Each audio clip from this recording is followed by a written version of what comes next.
millions in their 40s see that balance and feel genuine relief. That comfortable feeling is exactly why the damage is so hard to catch and stop. For spending categories are about to completely change how you think about money. Stay with that for a second. The math is undeniable. The people who fall hardest aren't reckless spenders. They're careful, diligent people who made 4 ordinary mistakes nobody ever warned them about.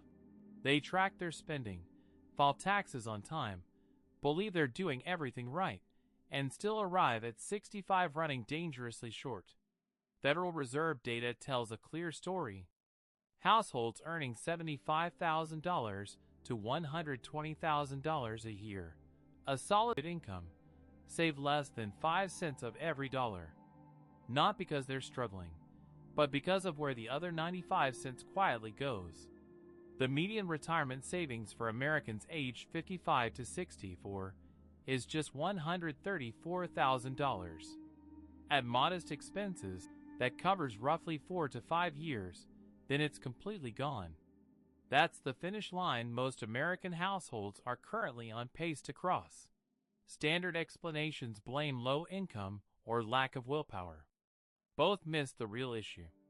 In most middle-class households, income is sufficient and willpower exists. What's actually missing is clarity on exactly where money is quietly disappearing, and what that truly costs over a lifetime. Every dollar spent isn't just a dollar gone, it's everything that dollar would have grown into over 20 or 30 years. Most people calculate the first number. Almost nobody calculates the second. That compounded future value is what actually determines your retirement. 4 categories: vehicles, lifestyle subscriptions, convenience spending, status-driven housing upgrades. Each one feels harmless, even reasonable, isolation. Sound familiar? Because together, they account for the single largest avoidable gap between where most people actually land at 65 and where they fully expected to be. Of all the financial decisions middle-class households make, the vehicle decision quietly destroys the most wealth with the least awareness. The monthly payment feels ordinary. The dealership process feels responsible. The true 30-year compounding cost is absolutely neither. A $600 monthly car payment invested over 30 years doesn't cost $216,000. It costs nearly $580,000 in lost wealth. That depreciating vehicle in your driveway may quietly be the most expensive item on your balance sheet. Everyone knows a new car loses roughly 20% the moment it leaves the lot. What almost no one stops to calculate is what financing that rapidly depreciating asset for 5 years actually does to your total wealth over the next 25. The real trap isn't one car, it's the cycle. Trade in before it's paid off, roll the remaining balance into the next loan, and start over with an even higher total debt. The monthly payment never disappears. It just grows. It becomes permanent. Just think about that math. The vehicle in your driveway might be the most expensive item on your entire balance sheet, and here is the part most people never actually sit with. Unlike your home or investments, it's virtually guaranteed to be worth a little less every single morning. A household that buys a reliable used vehicle outright for cash and routes that same $600 a month into a tax-advantaged account for 30 years is not living with less. It is simply living with a different, more intentional set of priorities. A vehicle is rarely just transportation. It's a signal to neighbors, to colleagues, to the part of you that needs to feel arrived. That signal, whether it's leather seats, a premium badge, or a panoramic roof, carries a deliberate price. The question is not whether to own a vehicle. It is whether the vehicle you own is quietly costing 30 years of compounding growth for the sake of a monthly payment that feels completely normal simply because everyone around you carries one too. The average American household now spends nearly $1,500 per month on recurring subscriptions and lifestyle services, streaming platforms, gym memberships, meal kits, software, even cloud storage. And if you have ever tried to sit down and list every single one you pay for, you already know most people cannot accurately name them all when directly asked. Each charge is priced just below the amount that triggers a cancellation thought. $12, $15, $19.99. These numbers aren't accidents. They're A/B tested across millions of users to find the exact psychological threshold where you simply shrug, scroll on, and forget. Notice what is happening here. Somewhere on a bank statement right now, there are charges quietly running on autopilot, subscriptions for services that have not been opened in weeks, possibly months. A streaming platform, a forgotten app, maybe even longer than that. $300 a month in subscriptions that could be canceled without meaningfully changing daily life, invested instead from age 40 to 65, compounds to well over $243,000. That is the real, lasting cost of simply keeping them. Streaming services. A fitness app rarely opened. A meal kit arriving twice a week whether the schedule allows it or not. Delivery membership. A cloud storage tier you barely touch. Add those together, and the number is genuinely not small. The design of the subscription model puts inertia firmly on the side of the company. It takes real effort to cancel. It takes nothing to continue. Remember that asymmetry, one-sided, always in their favor, because that is not accidental. It was deliberately engineered to stay invisible. Pull 3 months of bank and credit card statements. Highlight every recurring charge. Most households doing this for the first time discover between $150 and $400 monthly they'd completely forgotten. That moment of surprise is exactly the point. There is nothing wrong with a subscription that is genuinely used and consciously chosen. The damage comes from subscriptions that were once intentional and quietly became invisible. The service itself did not change. Only the awareness did. The third category is the hardest to talk about because it is the most offended. Food. Convenience. The argument is always that time has a value. That is absolutely true. But when you run the actual math, it rarely supports the real cost being paid. The average millennial spends $2,900 per year on dining out and food delivery applications. Left uninvested over 30 years, that single habit costs approximately $87,000 in lost compounding growth. One habit. One surprisingly small number. 30 years of very real consequence. A $15 delivery meal rarely stays $15. Most people assume the extra charges are minor, a couple of dollars at most. The reverse is what actually hits your bank account. After service fees, delivery charges, a small card fee, and tip, you're often paying $27 to $32 total. The convenience can easily cost more than the food itself. 3 times a week, that one order costs over $4,000 a year before any other meal, any coffee, any snack. That's not a small number for a single habit that never even felt like a conscious choice. The exhaustion is real. The long day is real. The reason for ordering out is completely understandable. But a structural spending problem, one that repeats every week, can't be solved by willpower alone. It requires a structural solution, not just more effort. As income climbs, convenience spending climbs right alongside it, not by conscious decision, but by default. The $40 delivery order becomes the $60 order. The twice-a-week habit becomes the daily habit. The number grows quietly, without ever being examined or challenged. When convenience spending lands on a card already carrying a balance, and 54% of millennial households carry one, that $32 meal climbs yet again. Stay with that number. Credit card interest averaged 22.8% in late 2023, compounding the damage every single month. Debt compounds against the borrower at over 22% annually. Meanwhile, the market compounds for the patient investor at roughly 7%. Carrying convenience spending on revolving credit card debt creates both movements at once.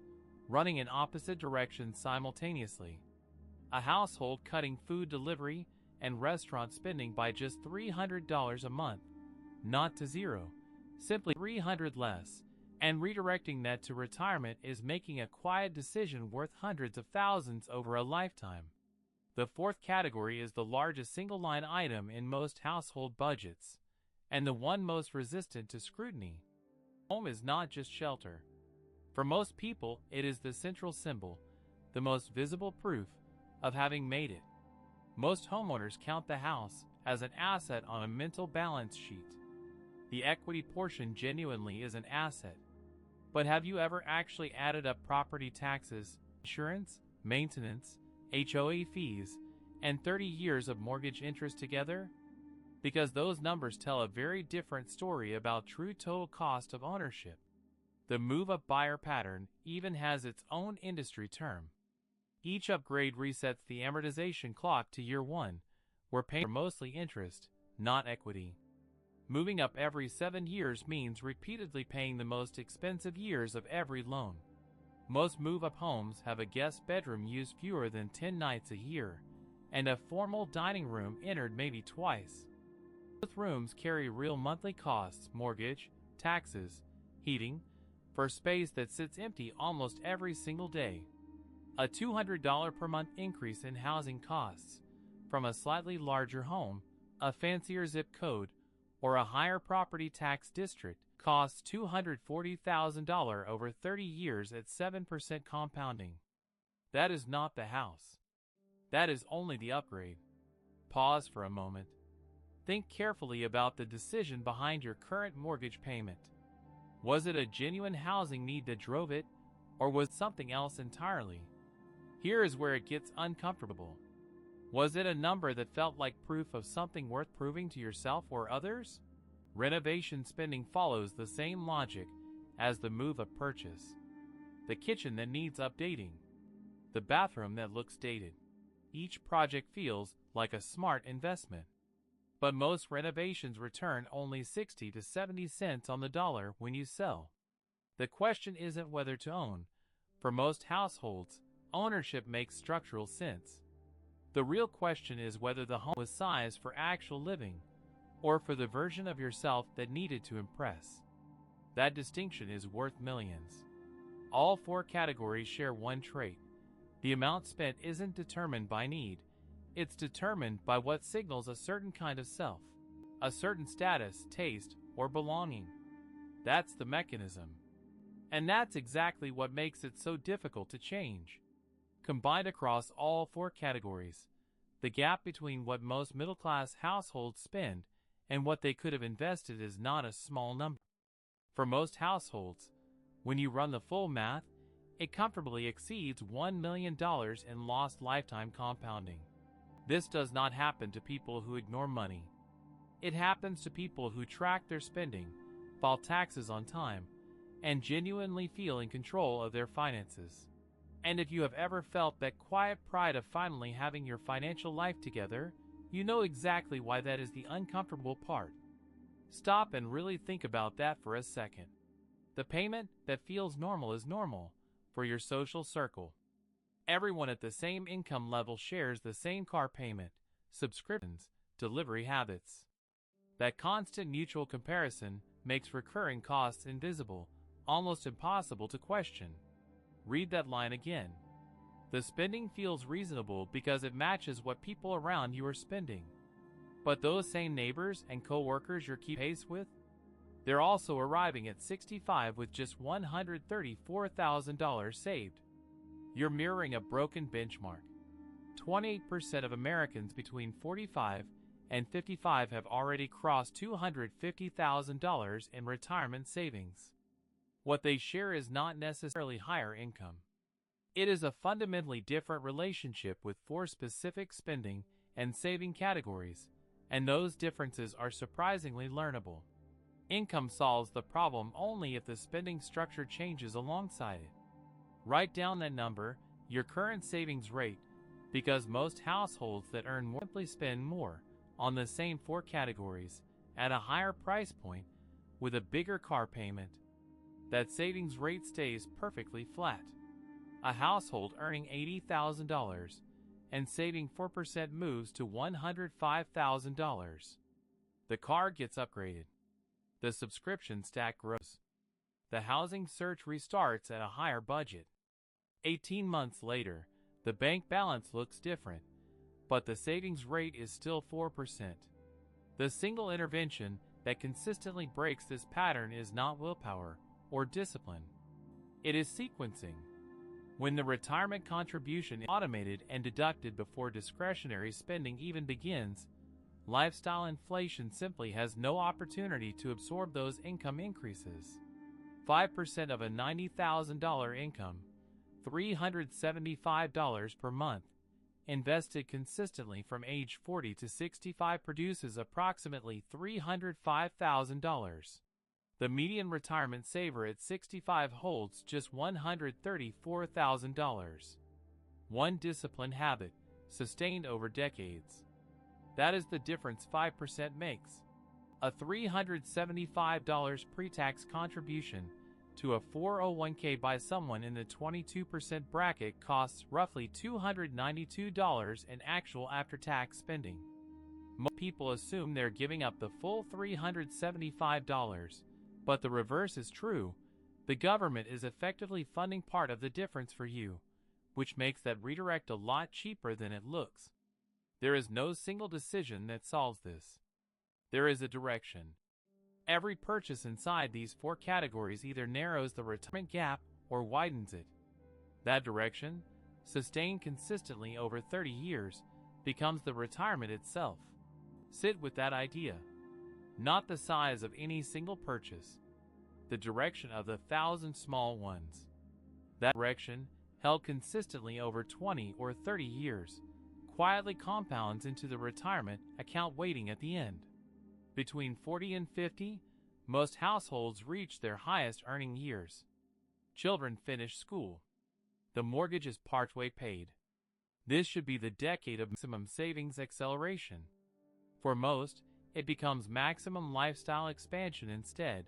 Bigger homes, newer cars, longer vacations. The narrative is deeply felt. After years of hard work, the better car and the larger home feel genuinely earned. They are not wrong as human desires. Pause here. They are expensive as financial decisions when they land squarely in the highest leverage investing years of your life. Waiting from 40 to 50 to begin serious retirement contributions, even with higher contributions starting at 50, produces a materially different outcome. Those 10 years of compounding that never happened cannot be replaced by effort or intensity later. Lost time has no substitute. At 55, retirement stops being abstract. For the first time, an actual projection gets run. The number that comes back is not the number that was assumed. It is dramatically less. And there are only 10 years remaining to respond. Realizing at 55 still leaves 10 years, and that's not nothing.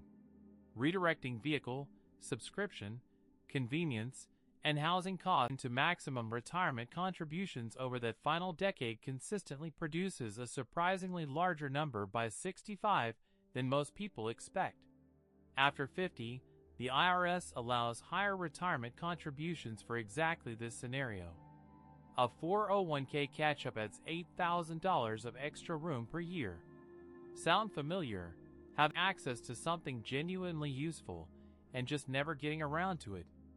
Most eligible households simply aren't using it. The tool exists, sitting there, available, and largely unused. The starting point is not a budget overhaul. It is a 4-category audit. Pull 3 months of statements.